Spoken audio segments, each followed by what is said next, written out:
Refe. So we are now pouring concrete on 4 columns. So at the moment we have 3, 6, 3, 6, 9, 10. 10 columns that are already up.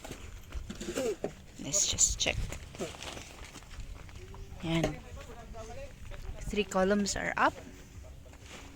Yan. See? You can already have an idea as to how big and how small the house is. So yan na. We don't have water. That's why we are using the balon at the bomba. Walang tubig, no? Meron na. Meron? Ba't sila nandun? Nagbuhos ma'am ng sobrang halo. Okay. Hindi pala walang tubig. Minsan lang walang tubig. Yun ay sinisimentohan nila yung palibot nung bomba para maging semento. Yan. Nilagyan na rin namin ng bubong, ate, parang kubo-kubo. I-charge na lang namin sa inyo, ha? Kasi wala yan sa ating estimate. So yan po. Tapos na ang ating 10 poste. Ito na lang ang natira. 7 na lang ang natira.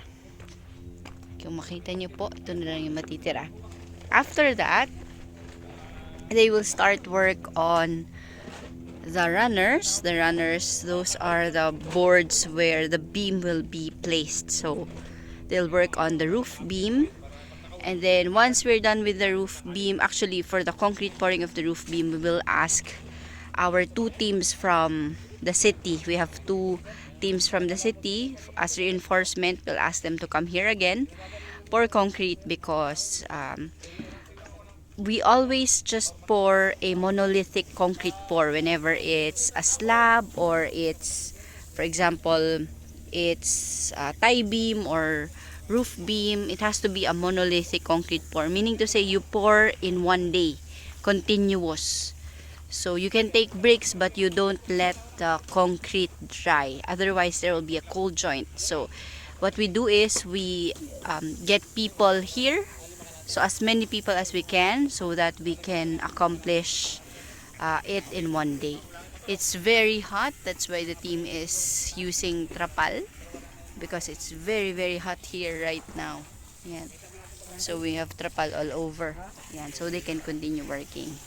It's payday, so everyone is excited. And it's election day on Monday. Boboto kayo?